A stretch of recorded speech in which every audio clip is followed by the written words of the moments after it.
¿Qué tal amigos? Bienvenidos a una nueva edición de su podcast favorito de lucha libre en español, Wrestling y Punto, una vez más, una semana más. Gracias siempre por tomarse el tiempo de escucharnos y también de seguirnos en nuestras redes sociales. Recuerden que estamos en Instagram como Wrestling y Punto, en Twitter como @Wrestling Punto y también estamos en YouTube, Facebook y en TikTok, así que nos pueden seguir allí y también dejar sus comentarios en base a algunos posteos que vamos haciendo. Siempre, como todas las semanas, me acompaña JF. ¿Qué tal, JF? ¿Cómo estás? ¿Cómo estás, Dave? ¿Cómo están, amigos de su podcast favorito en español? Episodio 52, señor Dave 316. Ah, caramba. Así que bueno, estamos... Qué bárbaro. Sí. Bueno, a lo largo de la historia de la lucha libre profesional han existido muchos eventos que se han dado detrás de las pantallas, incluso siendo estos más interesantes de lo que se presenta dentro del cuadrilátero. Bueno, este caso que fue muy sonado a inicios de los años 90 y que involucró a la empresa de Vince McMahon, WWF, y al propio Vince McMahon, en la que se vio envuelto pues en un caso judicial. Era pues el gobierno federal de los Estados Unidos contra Vince McMahon en un caso de consumo, ¿no? De esteroides y dopaje. Así que vamos allá.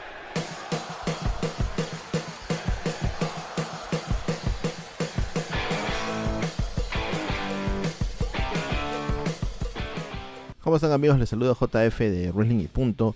Recordarles que la próxima semana regresa una nueva temporada del podcast, así que como cada jueves les dejamos un episodio nuevo en YouTube, pero disponible, al igual que todas las temporadas, en Spotify. Progresivamente iremos subiendo los episodios que aún no están en esta plataforma, así que a disfrutar este episodio vintage dedicado a los caramelos, a los esteroides y al juicio de los esteroides.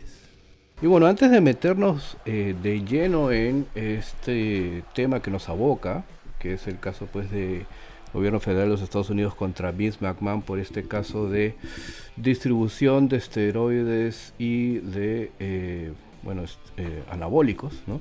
Vamos a revisar un poco lo que tiene que ver con, digamos, la terminología, ¿no? Tema dopaje, ¿no? ¿De dónde viene esta palabrita, ¿no? Bueno, el término dopaje viene o deriva del verbo en inglés dope, es decir, D-O-P-E, que significa droga o drogar también, ¿no? Se utiliza generalmente para definir el uso de sustancias o métodos prohibidos en el deporte. Sin embargo, desde la introducción del Código Mundial Antidopaje por la Agencia Mundial Antidopaje, la WADA o AMA, en el año 2003, con una nueva edición en el 2009, y bueno, ha seguido siendo modificada hasta llegar al vigente que tenemos desde el 1 de enero del 2021, ¿no? El concepto se ha ampliado, ¿no? Y se aplica cuando se comete cualquiera de las infracciones de las normas antidopaje descritas en el Código 2 del Código Mundial 2021, ¿no? La WADA o la AMA define el dopaje como la ocurrencia de cualquiera de las siguientes violaciones de las reglas antidopaje, a saber, la presencia de una sustancia prohibida, sus metabolismos o marcadores en el cuerpo de un atleta, el uso o intento de uso de una sustancia o método prohibidos, rehusar suministrar una muestra, no hacerlo sin causa justificada o evadir de cualquier modo la recolección de muestras, no estar disponible para las pruebas fuera de competición, no presentar los papeles debidos o no indicar dónde se encuentra en todo momento, en 3 ocasiones a lo largo de 18 meses.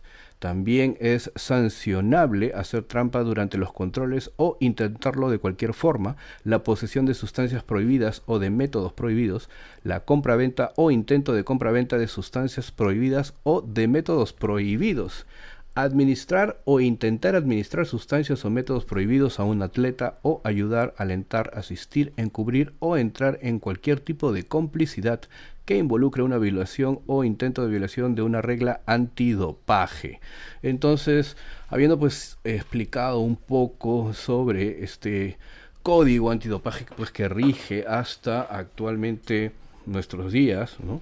Desde el 2021, hay que repasar también, obviamente, algunos antecedentes que son anteriores a este código antidopaje, ¿no? Por ejemplo, en las Olimpiadas de Roma, ¿no? Fallece pues el danés Knut Enermark por uso de anfetaminas, y en 1967, durante el Tour de Francia, esta competición de ciclismo, ¿no? Creo que la más prestigiosa, ¿no? Fallece el inglés Tom Simpson de cansancio y deshidratación a causa de una mezcla de anfetaminas y alcohol. Con estos dos trágicos sucesos se aceleró el proceso para evitar el consumo de drogas en los deportes, ¿no? Y luego de estos hechos, un hecho que ocurrió ya a finales de los 80s, para ser más exactos, en los Juegos Olímpicos de Seúl, el 24 de septiembre, tras una serie pues de competiciones en atletismo, ¿no? Ben Johnson ganó a Carl Lewis la final de los 100 metros planos de los Juegos Olímpicos, bajando su propio récord mundial a 9.79 segundos, mientras que el tiempo del estadounidense fue de 9.24, ¿no? Johnson más tarde comentó que habría sido más rápido si no hubiese levantado la mano al entrar en la meta, ¿no? En Canadá, obviamente país origen de Ben Johnson, todos los periódicos cubrieron la noticia, celebraron por la gloria de ganar la medalla de oro, de batir el récord mundial, ¿no? Mucha algarabía, ¿no? La portada del Toronto Star el 25 de septiembre fue Benfastic, ¿no? Para describir la gran hazaña del atleta Ben Johnson. Tras esta carrera, ¿no? Esta final de los 100 metros planos, Ben Johnson conseguiría contratos con Diadora, con la Kyoto Oil, con Mazda, con Valio y con Toshiba, ¿no? Sin embargo, en las muestras de la orina de Johnson se encontraron restos de estanozolol y fue descalificado 3 días más tarde. Su descalificación otorgó la medalla de oro a Carl Lewis, la de plata a Linford Christie y el bronce a Calvin Smith. Perdió el récord del mundo y la Asociación Internacional de Atletismo lo sancionó con 2 años de inhabilitación, mientras que el ministro de Deportes de Canadá, Jean Charest, le sancionó a perpetuidad. Qué interesante este tema, ¿no?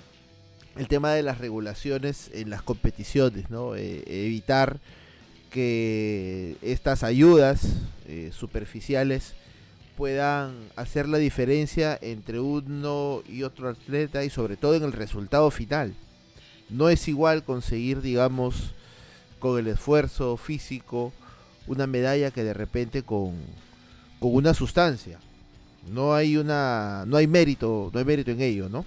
El manager de Ben Johnson, Larry Heidebrecht, cifró las pérdidas en contratos de más o menos unos 15 millones de dólares, ¿no? Y los medios de comunicación publicaron la caída de Johnson cuando perdió la medalla de oro y el récord mundial, y durante esa semana lo culparon con portadas como la del 26 de septiembre, donde se ponía a leer ¿por qué Ben? ¿Por qué lo hizo? ¿No?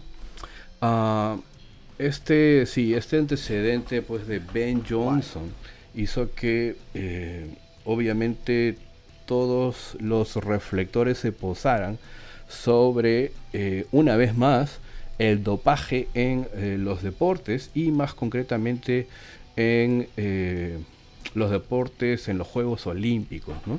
Ben Johnson pues tuvo unas declaraciones en las cuales trató de justificarse diciendo pues que había tomado solamente un té de ginseng, ¿no? Esa la hemos escuchado sí, claro, me suena familiar, campos, ¿no? Me suena sí, familiar, claro. Ahí. Pero bueno, fue todo un escándalo en su momento, ¿no? En 1988, en los Juegos de Seúl, ¿no?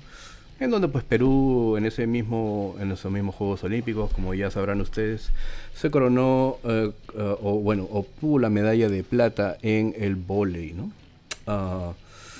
Pero bueno, estos antecedentes nos llevan a poder hablar del tema que nos aboca hoy, ¿no? Que son los esteroides en la lucha Exacto. libre, ¿no?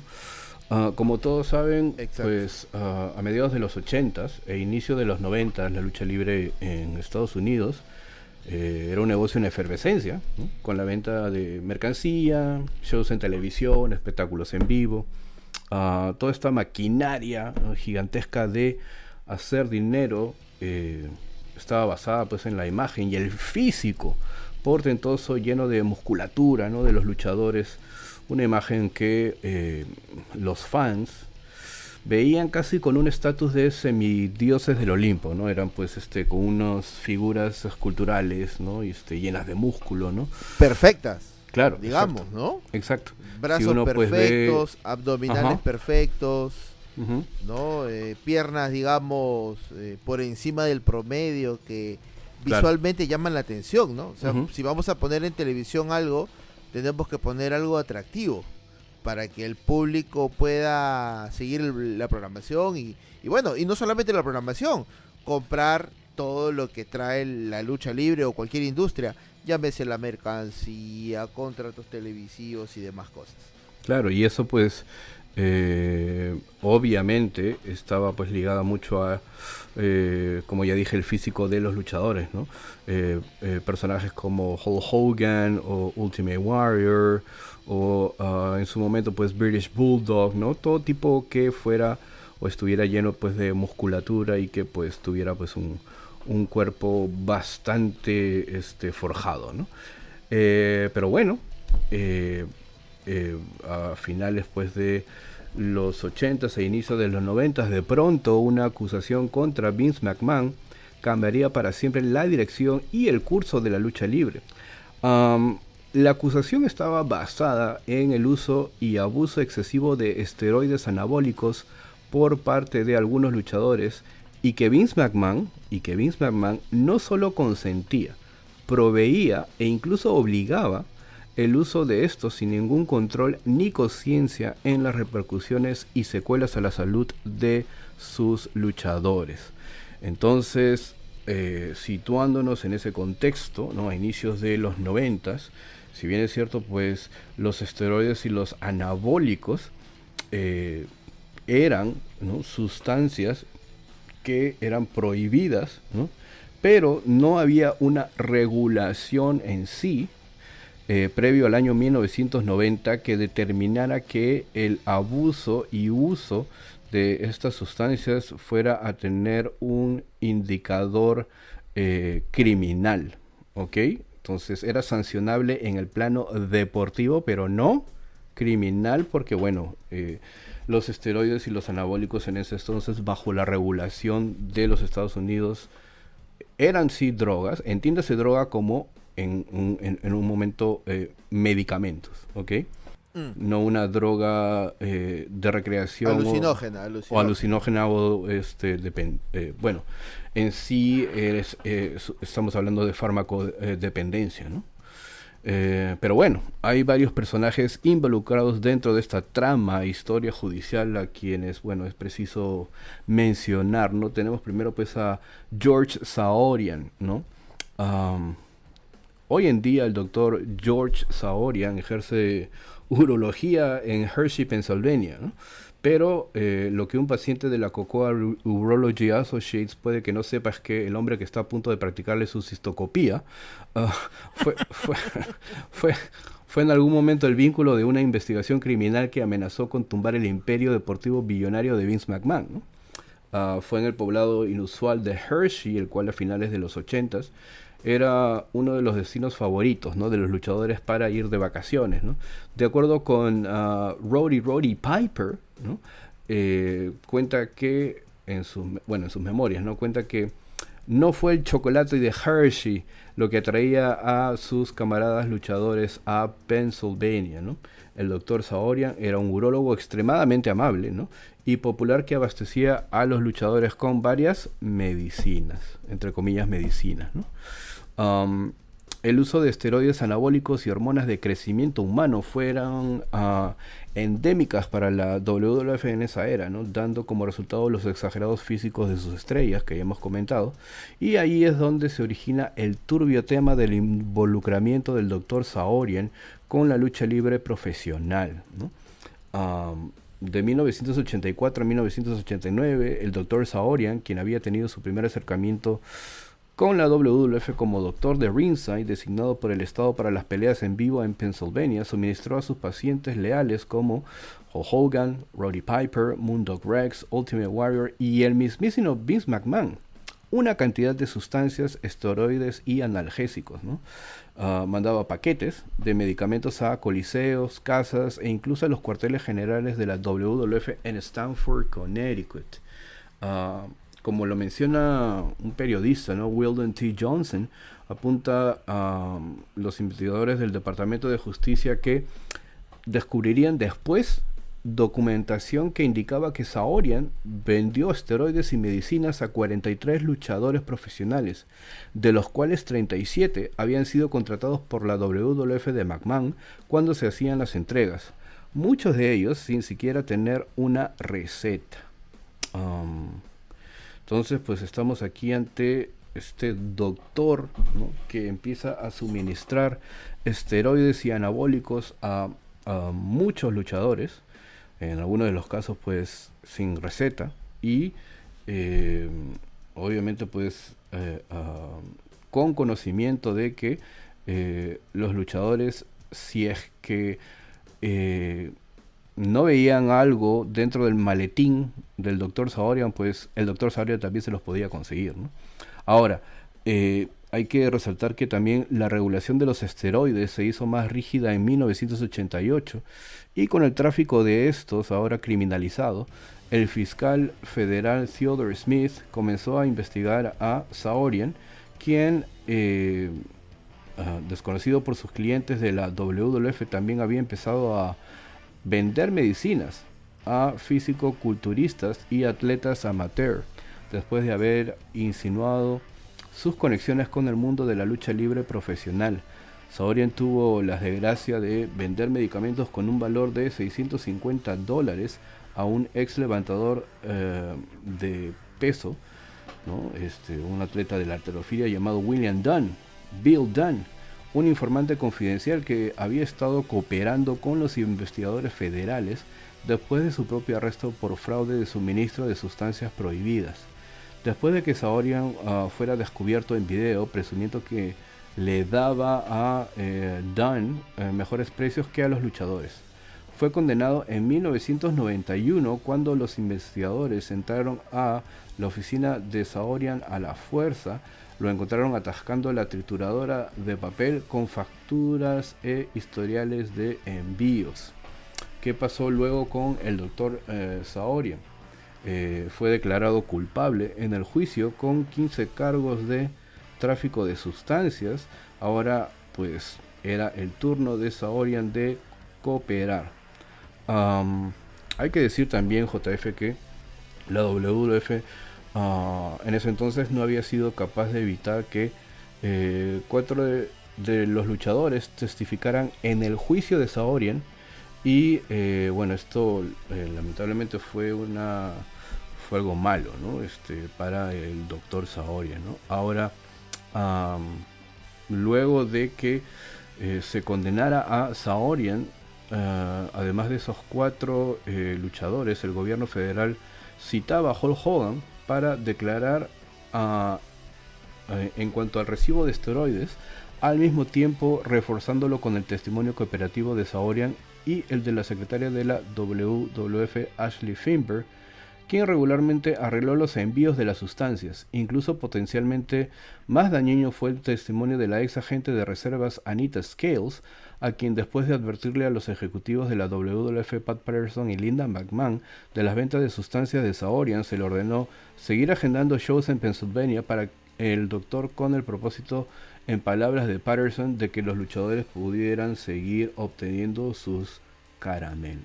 Y mira, Dave, para hacer una acotación, en noviembre de 1988, la distribución de esteroides anabólicos para fines distintos a los médicos en Estados Unidos aún no estaba prohibida. A pesar de ello, algunas de las organizaciones e incluso instituciones gubernamentales hicieron campaña en contra de los esteroides. Una de esas campañas fue parte de la Agencia de Alimentos y Medicamentos de los Estados Unidos y contó con la presencia de Jesse Ventura como parte de los spots publicitarios. En noviembre de 1988 entró en vigor la Ley Federal contra el uso indebido de drogas, que, entre otras cosas, prohibiría la distribución de esteroides con fines no médicos. Y bueno, ¿dónde es que empiezan los problemas pues para Vince McMahon, ¿no? La evidencia circunstancial de una conspiración criminal en la cual Vince McMahon supervisó el reparto de las sustancias con subordinados para subordinados con el propósito de hacer más grandes a sus empleados y alcanzar su sueño de una violenta telenovela deportiva fuera de lo normal, pareció sólido. Y aún así, el caso se desmoronó rápidamente, con dos de los cargos más severos contra Vince McMahon rechazados a causa de torpes errores en el proceso. Así que vamos a ver un poco también, revisar un poco de cuáles fueron esos errores, ¿no? Entra aquí dentro de esta narrativa Jerry McDewitt. Jerry McDewitt es un abogado, socio del bufete de abogados o de la firma de abogados K&L Gates. Esta firma reconocida obviamente en todos Estados Unidos por ser o estar dentro de las top 5 o de las primeras 5 empresas o firmas de abogados o bufetes de abogados en los Estados Unidos. Tiene pues oficinas en muchas ciudades de los Estados Unidos, ¿no? Inclusive, si mal no recuerdo, el papá de Bill Gates, el fundador de Microsoft, fue un socio fundador de K&L Gates en su momento, ¿no? Así que, bueno, es una empresa, es un bufete importante, ¿no? Pero bueno, Jerry McDewitt, uno de los abogados principales de WWE y que ha trabajado para WWE durante más de 30 años, o sea, pues se conoce todo lo habido y por haber de materia legal en WWE, ¿no? Y en palabras del mismo Jim Ross, ¿no? Jerry McDewitt es una de las mentes más brillantes que he conocido. Si es que estuviera en problemas o en algo oscuro, estoy seguro pues que Jerry McDewitt haría hasta lo imposible por sacarme libre del asunto, ¿no? Del caso, ¿no? Pero bueno. Si es que no me equivoco, esta firma de abogados y sobre todo este señor ha estado presente en varios temas relacionados con W, ¿no? Incluso el caso de Owen, el tema de... El caso de Benoit. De Benoit también, ¿verdad? Claro, exacto. Sí, ha sido el abogado de WWE por más de 30 años, ¿no? Como te digo, entonces conoce todo el teje y maneje legal de WWE, ¿no? O sea, y imagínate pues el nivel de intelecto que puede tener este señor para que, ¿no? Claro. Pero bueno, McDewitt había sido el abogado en el juicio que se siguió al Dr. Saorian, que mencioné anteriormente y que, bueno, por el cual Saorian fue condenado, y por lo tanto había un conflicto de intereses, es decir, Saorian no podía defender a Vince McMahon, y es por eso que se adjuntó al caso a la doctora Laura Brevetti, abogada y ex fiscal, ¿no? Bueno, por el lado de en la parte de los acusados, digámoslo así, ¿no? Y por el lado pues de por otro lado está pues el Estado Federal de los Estados Unidos o el Gobierno Federal de los Estados Unidos, Sean O'Shea, fiscal a cargo del caso en representación del gobierno fiscal, ¿no? O del gobierno federal, perdón, del gobierno federal, ¿no? Entonces, como saben, un fiscal, ¿qué es lo que hace? Pues tiene que perseguir el delito y obviamente pues recabar las pruebas correspondientes para poder acusar y finalmente llevar el caso a los tribunales y obviamente pues demostrar la culpabilidad o la no culpabilidad pues de alguien, ¿no? Entonces es así como del lado federal, del gobierno federal de los Estados Unidos, tenemos pues este señor Sean O'Shea. Se empezaron a enviar citaciones, ¿no? Citaciones a varios luchadores para comparecer y rendir sus manifestaciones frente al jurado, ¿no? Entre los luchadores obviamente pues estaba Hulk Hogan, Ultimate Warrior, Rick Rude, Roddy Piper y Terry Sopinski, a quienes todos conocen como The Warlord, este personaje que... Royal Rumble. Exactamente, ¿no? Anteriormente a Santino Marella tenía el récord pues, de eliminación a Royal Rumble con 2 segundos, ¿no? Entonces, y también formaba parte pues de esta pareja llamada Powers of Pain, ¿no? Al costado de The Barbarian, ¿no? Pero bueno, si lo quieren ubicar, también luchó contra el British Bulldog en WrestleMania 7. WrestleMania 7, si mal no me equivoco, ¿no? Bueno, uno de todos esos testimonios fue muy resaltante, ¿no? Y de hecho significaría el que gran parte del peso del caso se inclinara a favor de Vince McMahon. ¿De quién fue este testimonio? Estamos hablando pues de Kevin Wackles, más conocido como Nails, ¿no? Este luchador Nails tenía un personaje de ex convicto y al iniciar, digámoslo así, su mayor exposición en WWF empezó un feudo con el Big Boss Man, ¿no? Ya que el Big Boss Man pues tenía este personaje de policía, ¿no? De agente de prisión, ¿no? Y Nails pues tenía todo la pinta o el look o la apariencia pues de un convicto, ¿no? ¿Y cómo es que se viste a los convictos? En Estados Unidos en su momento pues se utilizaba el traje naranja, ¿no? Pero bueno, este luchador Kevin Wackles, Nails, manifestaría en su testimonio que el mismo Vince McMahon le había inducido al uso de esteroides, argumento que fue fácilmente desbaratado por el señor McDewitt, es decir, el abogado, ¿no? Al mostrar fotos de Wackles en su personaje de Nails, este se mostraba siempre con una indumentaria color naranja, igual a la de un convicto en prisión, y que no mostraba su cuerpo y musculatura. Así que, ¿por qué Vince querría inducir a este luchador a usar esteroides si nadie veía su cuerpo, arriesgando así la reputación de su negocio? Y luego, al preguntársele a Wackles, ¿siente usted algún tipo de animosidad hacia Vince McMahon? Wackles responde que no, pero luego la abogada Brivetti, le dice al jurado, no sabe qué significa la palabra animosidad. Déjeme reformular la pregunta. ¿Odia usted a Vince McMahon? Y Wackles responde, sí.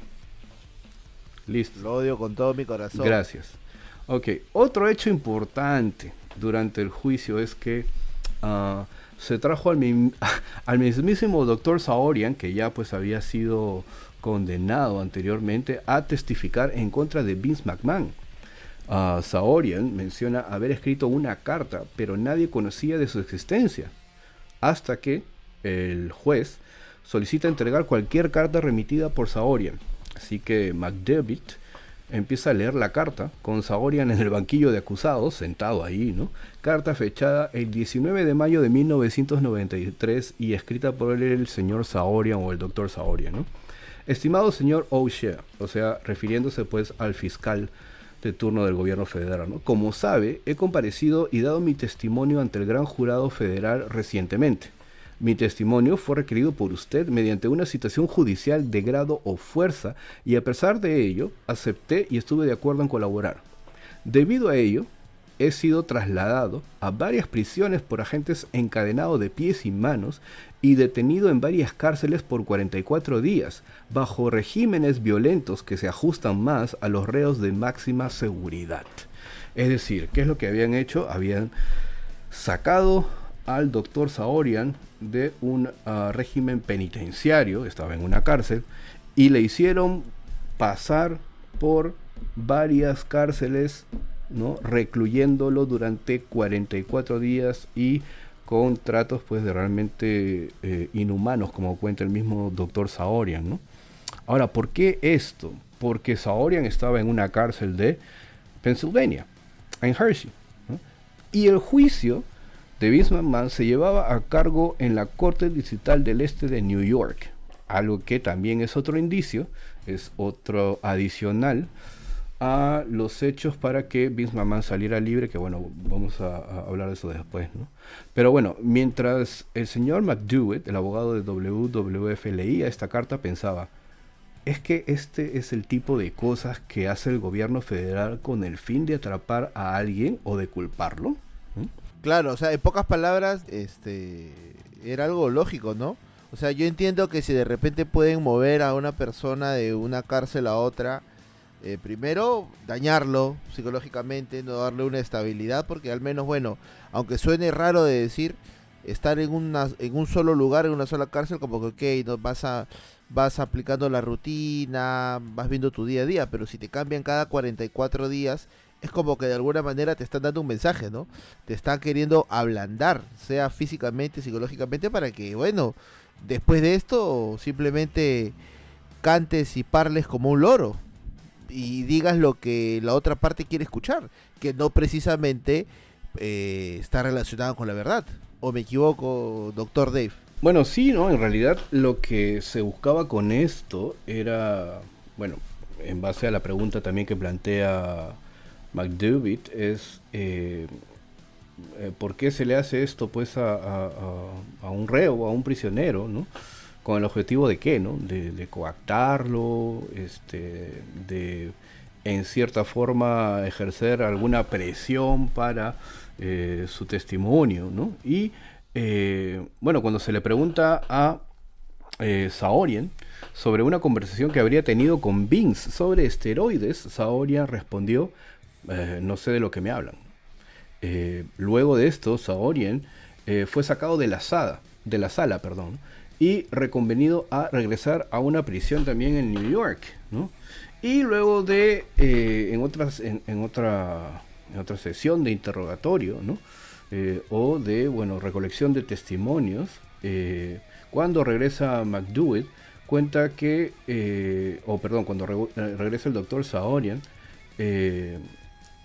antes de brindar otra vez su testimonio, se le dice a Saorian, o alguien le dijo al doctor Saorian, tenemos una conversación tuya con Bill Dunn, esta conversación que ya había mencionado antes, ¿no? En la que deslizas la posibilidad de vender esteroides a niños, un cargo por el cual aún no ha sido procesado. Entonces, al regresar y al ser interrogado con la misma pregunta, ¿tuvo usted una conversación con Vince McMahon sobre esteroides? Saorian responde ahora, sí tuve una conversación con Vince. En sí, lo que Saorian dijo es que le había manifestado a Vince McMahon que les daba o que le daba esteroides a sus luchadores, pero que también los luchadores estaban consumiendo otro tipo de drogas, quizás obtenidas en el mercado negro o de otras personas desconocidas, y que Vince, al enterarse de eso, jamás le dijo que dejara de hacerlo. Sin embargo, aquí esta declaración es que Vince sabía que yo le daba esteroides a sus luchadores, pero también le dije que sabía que sus luchadores obtenían otro tipo de drogas y otro tipo de esteroides de otras fuentes, pero que los esteroides que yo les proporcionaba a sus luchadores, en cierta forma, pues eran, por decir así, por prescripción, y eso es lo que Vince creyó. Entonces, al preguntársele a Saorian, en algún momento o ocasión Vince McMahon le dijo que dejara de hacerlo, y Saorian dijo no, la verdad es que Vince nunca me dijo que dejara de hacerlo, porque pues en ese momento digamos que los esteroides servían como una especie de reforzador de la musculatura o del físico, y que obviamente, bueno, no se medían las consecuencias, ¿no? Pero bueno. Hay una conversación que también es parte de este juicio, donde entrevistan a Rick Rude, porque Rick Rude también fue uno de los que fueron llamados como testigos, ¿verdad? Claro. Ya, él comenta, Rick Rude, que en una de sus etapas en WWF, él deja de tomar estas sustancias y definitivamente se le nota pues el cambio físico. Él deja de tomar estas sustancias porque quería pues tener una familia, y como ya es de conocimiento pues público, y si no lo saben, lo pueden googlear, el tema de el abuso de estas sustancias, de los esteroides, pues hace que cierta parte de tu anatomía no responda de la manera adecuada, digámoslo así, ¿no, Dave? Que es para que suene bonito. Claro. Entonces, definitivamente, trayendo a cotación también esta conversación del doctor con Vince, si bien es cierto, este tema de los esteroides ya estaba prohibido, era pasar a otras ligas, ya traerlo del mercado negro, digamos, ¿no? Porque es una sustancia que ya no sabes de dónde viene, ni qué es lo que trae, y si realmente es lo que dice ser dentro del empaque, ¿no? O sea, Ujú. ya puede Sí, ser claro. cualquier cosa, ¿no? Puede ser agüita racimada, Dave. Ujú. Podría ser agüita racimada, ya que está de moda, ¿no? Bueno, Pero nada, Dios mío. sigamos con este tema interesante. También hubo acusaciones de obstrucciones de testigos, es decir, personas, como ya mencioné, pues la secretaria de Vince McMahon, en estos interrogatorios conocía mucho de, obviamente, la rutina de Vince McMahon, lo que hacía, lo que no hacía, y también su consumo de esteroides en cierta forma, ¿no? Pero bueno, el establecimiento de los casos en base a territorio en donde el crimen había ocurrido tiene mucho también que ver. La pregunta aquí es, ¿por qué si es que el doctor Saorian, quien operaba en Hershey, Pennsylvania, y había sido juzgado en base a hechos ocurridos en Hershey, Pennsylvania, eh, el caso del gobierno federal contra Vince McMahon se dio en la corte del este del estado de Nueva York, cuando toda la documentación posible que podría servir como evidencia no se encontraba en el este de New York o en esa corte, sino que estaba en Stamford, Connecticut. Era algo que no es muy común, es una locura en realidad, ¿no? Porque es igual aquí, ¿no? Eh, Algunos que de repente tienen menos de 20 años o 30 años no recordarán mucho, pero bueno, un broadcaster, hubo una persona que era dueño de un canal de televisión y que al no gustarle el veredicto obtenido en base pues a una especie de disputa por los derechos y la propiedad de un canal de televisión, recurrió a otro juzgado, ¿no? Para que el veredicto pues, fuera distinto. Ese tipo de leguleyadas y de tonteras, ¿no? Que hay solamente en el Perú, ¿no? Pero algo de esa forma pasó aquí. ¿Por qué si es que era el gobierno federal contra Vince McMahon no se llevaba a cabo el juicio en Connecticut? Con regulación de Connecticut y bajo las premisas del delito cometido en Connecticut, sino que obviamente se estaba llevando a cabo el caso en East New York, ¿no? ¿Y por qué es esto? Porque cuando la secretaria de Vince McMahon rinde su testimonio, ella indica que uno de los luchadores que obviamente pues recibía estos paquetes del Dr. Saorian era Hulk Hogan, y que básicamente recibía este tipo de paquetes en el estado de New York. Estamos hablando que podía haber sido Madison Square Garden, podía haber sido Nassau Coliseum, podía haber sido Cualquier arena. en Albany, pero en New York, ¿no? Y cuando McDewitt hace el cotejo, es decir, hace un cruce entre las fechas en donde Hulk Hogan se había presentado, perdón, cuando el Dr. Saorian había enviado estos paquetes, ¿no? Con obviamente pues esteroides o anabólicos al estado de New York, ¿no? En ninguno de esos envíos, ¿no? Hulk Hogan había estado o en algún coliseo de New York o en el estado de New York. Entonces, algo que no tenía pues mucho sentido, ¿no?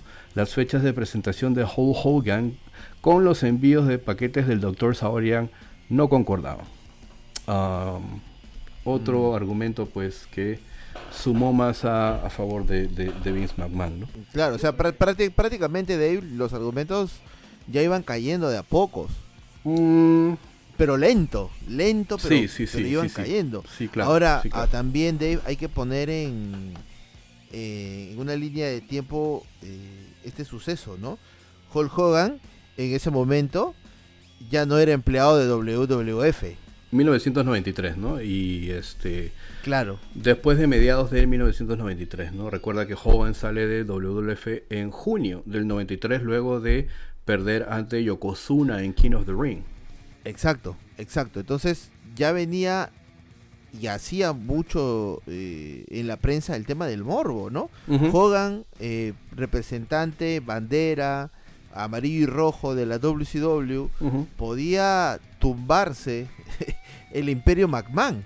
Claro, claro, y recordar también que Hulk Hogan aparece en este programa de Arsenio Hall. Arsenio Hall pues es un presentador en ese entonces, ¿no? Un presentador de televisión similar pues a Jimmy Fallon o Jimmy Kimmel, ¿no? Y en este programa Hulk Hogan dice que bueno, sí, había hecho uso de esteroides, pero en 3 específicas oportunidades y solamente para no con el objeto de poder obtener más musculatura o un rendimiento en el cuadrilátero, sino que con el fin de mitigar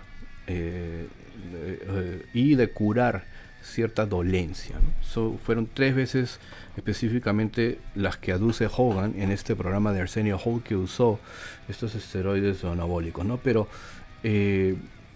lo interesante es que también luego ya en el juicio contra Vince McMahon, Hulk Hogan testifica.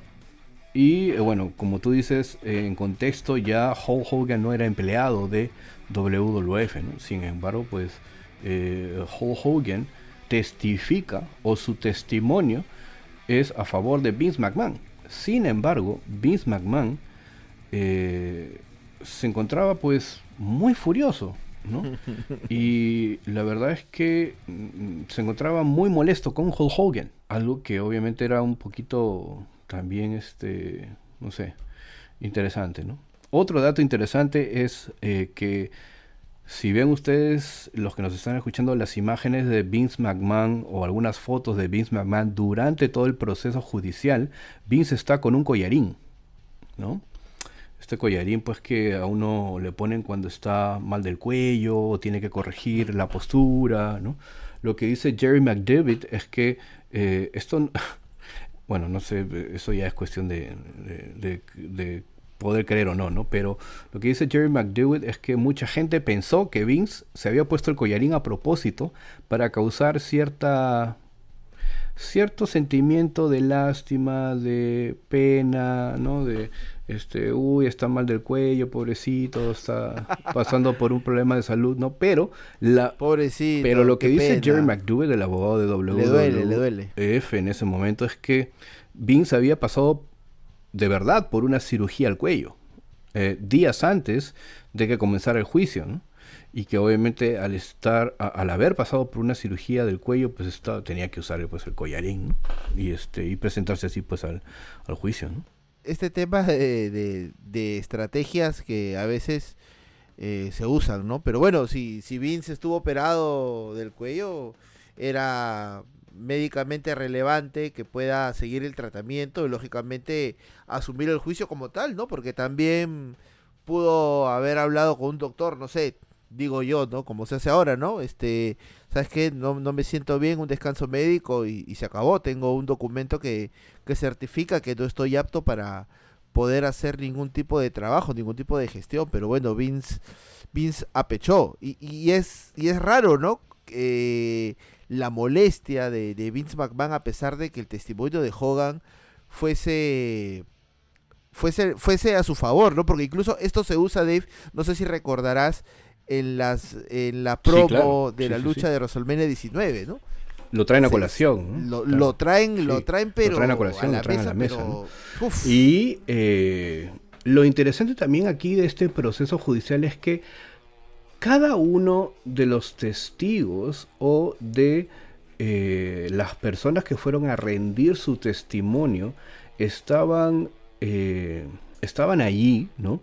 Por lo que llaman un subpoena. Subpoena en inglés es una citación, ¿no? Una citación que en algunos casos puede ser de grado fuerza, es decir, tienes que ir sí o sí a la corte, ¿no?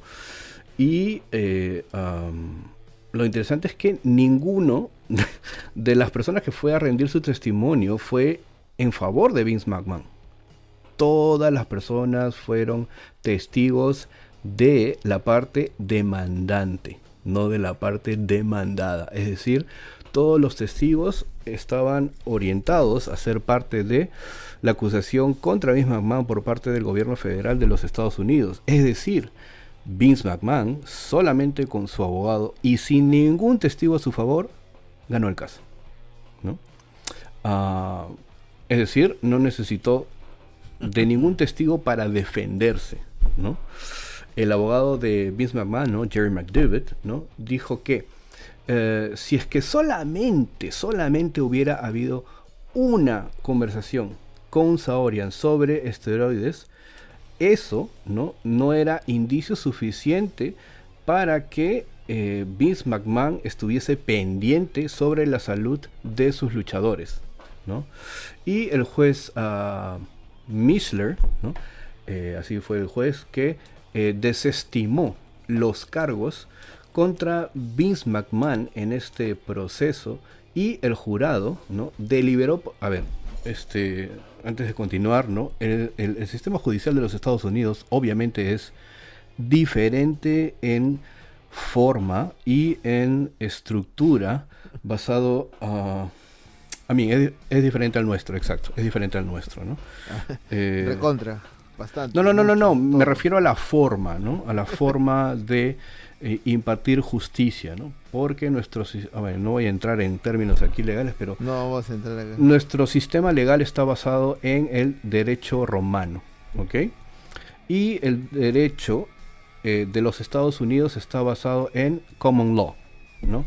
O lo que también se conoce como jurisprudencia. Entonces son dos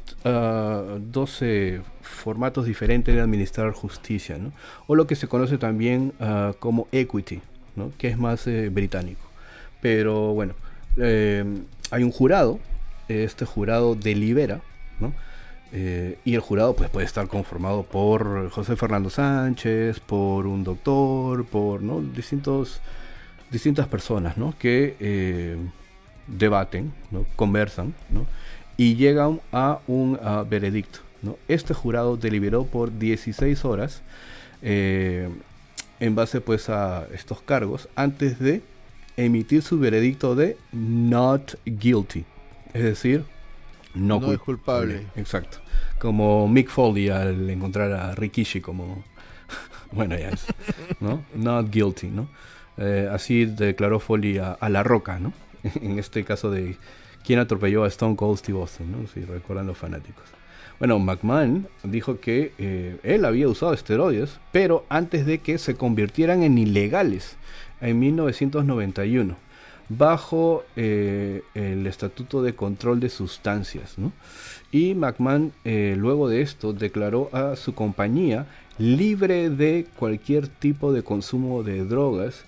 Y recuerda, JF, que luego de esto también WWF implementó, ¿no? Una política de testeo, ¿no? De testeo o de pruebas, ¿no? Antidrogas, ¿no? Luego de esto, ¿no? Y que cualquier luchador de WWF que fuera pillado, ¿no? Atrapado con drogas, ¿no? Podría ser despedido. Y así ocurrió efectivamente con Crash, ¿no? Quien fue despedido de la compañía un año después, ¿no? Por encontrársele esteroides y marihuana en Hawái. También hay que recordar de ahí, después del juicio de los esteroides, ya el tema de WWF cambió. Ya el tema de los físicos quedaron de lado y se pasó más a un tema de acción en el ring, digamos un poco más de técnica. Ya no era tanto el show de los cuerpos perfectos, sino era el show de la habilidad en el ring. Claro, exacto, ¿no? Y eso pues lo podemos ver en los años posteriores a este juicio, ¿no? El campeón pues era Bret Hart, luego Shawn Michaels y bueno, así, ¿no? Entonces ya no era pues un tema tener un físico portentoso, ¿no? Pero bueno, ha sido interesante, ¿no? Traer a colación y recordar un poco este juicio, este tema legal por el cual pues pasó a Vince McMahon, ¿no? O sea, han habido sucesos en televisión, digamos, como parte de las historias que, bueno, han cambiado la lucha libre. Por ejemplo, la transmisión simultánea de Nitro con Raw, por ejemplo, Scott Hall invadiendo Nitro, lo que está pasando ahora pues con AEW y New Japan Pro Wrestling, la compra de Ring of Honor. Pero hay cosas que han sucedido detrás y que la han cambiado para lo que conocemos hoy en día, porque quizás de no haber un juicio por los esteroides, también de cuántos luchadores fallecidos estuviésemos hablando. También no hubiésemos tenido la oportunidad de ver tanto talento, ¿no? Nos hubiesen acostumbrado siempre a tener tipos grandes, tipos corpulentos, fuertes, entre comillas, y vistosos en la televisión, en vez de darnos otras cosas. Así es, así es. Pero bueno, como siempre, no se olviden de seguirnos en nuestras redes sociales. Estamos en Twitter como @wrestling. En Instagram, YouTube y Facebook también como Wrestling y Punto. Así que bueno, nos pueden encontrar allí, comentar y bueno, espero pues que haya sido de su agrado este tema. Así que nos vemos la próxima semana. Un abrazo para ti, Dave. Un abrazo para todas las personas que nos escuchan. Se cuidan. Bye.